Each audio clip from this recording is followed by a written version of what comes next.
আসসালামু আলাইকুম এভরিওয়ান, সবাই কেমন আছেন? আশা করছি সবাই খুব ভালো আছেন।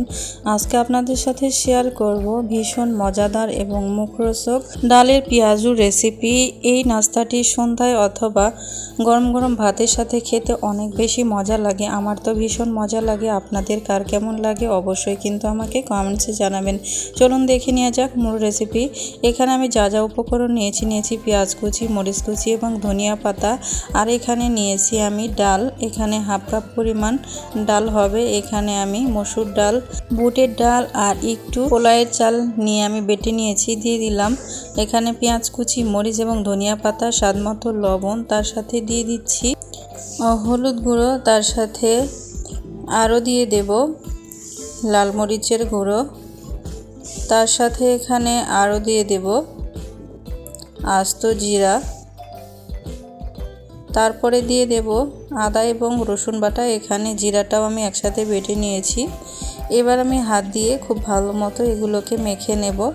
তো যখন মাখাচ্ছিলাম এটাকে নরম নরম মনে হচ্ছিল, এই জন্য এখানে আমি কিছুটা বেসন অ্যাড করব। আপনারা চাইলে বেসন না থাকলে চাউলের গুঁড়িটা অ্যাড করতে পারেন, সেক্ষেত্রে কিন্তু ব্যাটারটা অনেক বেশি সুন্দর হবে। তো এখানে আমি 2 টেবিল চামচ বেসন দিয়ে দিলাম, তাহলে কিন্তু পেঁয়াজুটা অনেক বেশি ক্রিস্পি হবে এবং খেতে অনেক বেশি ভালো লাগবে। তো হাত দিয়ে খুব সুন্দর মতো আমি চেপে চেপে মাখিয়ে নিচ্ছিলাম, আর এভাবে মাখিয়ে নিলে কিন্তু বেশি ভালো হয়। পেঁয়াজের শেপটা দেখুন অনেক সুন্দরভাবে দেওয়া যাচ্ছে। চলে যাচ্ছি চুলাতে একটা ফ্রাই প্যান বসিয়ে দিয়েছি, আর এখানে দিয়ে দিচ্ছি পর্যাপ্ত পরিমাণ সয়াবিন তেল। তেলটা যখন হালকা গরম হয়ে গিয়েছে, এখানে আমি এক এক করে পেঁয়াজুর শেপগুলোকে দিয়ে নেব। তো বন্ধুরা, এতক্ষণ পর্যন্ত যারা আমার ভিডিও দেখছেন কিন্তু ভিডিওতে একটি লাইক দেননি, প্লিজ এ পর্যায়ে এসে ভিডিওতে একটি লাইক দিয়ে চ্যানেলটি সাবস্ক্রাইব করে বেল বাটনটি অল করে রাখবেন আমার নিত্য নতুন রেসিপি ভিডিও পাওয়ার জন্য। দেখুন এক এক করে আমি পেঁয়াজগুলো দিয়েছি।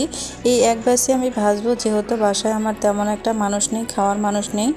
আর এতগুলো যে ভেজেছি এটাও খেতে লাগলে আমার অবস্থা খারাপ হয়ে যাবে। যে কোনো ভাজাভাজি খেলে কিন্তু আমার অনেক বেশি অ্যাসিডিটি হয়। তারপরেও আমি মাঝে মধ্যে বানাই, আপনারা দেখতেই পান আমি কিন্তু নাস্তার ভিডিওটা খুব কমই দিই আর কি, খাওয়ার মানুষ নেই বলেই। পেঁয়াজুর এক পাশটা যখন হালকা লাল কালার হয়ে আসছে, তখন আমি পেঁয়াজগুলোকে উল্টিয়ে দিয়ে দিচ্ছি।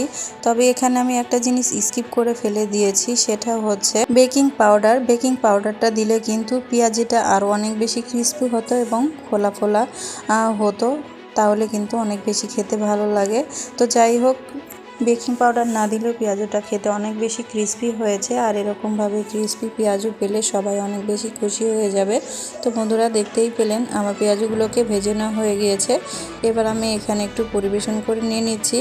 এই পেঁয়াজুগুলো কিন্তু গরম ভাতের সাথে অথবা মুড়ি দিয়ে সস দিয়ে খেতে অসম্ভব মজা লাগে। আমার মতো কে কে আছেন বিকেলে এইরকম একটা নাস্তা বানান? আমি তো প্রায় দিনই বানাই, যখন মাছ মাংস অন্যান্য কিছু খেতে ইচ্ছা করে না, তখন এই রেসিপিটি আমি ঝটপট বানিয়ে নিই।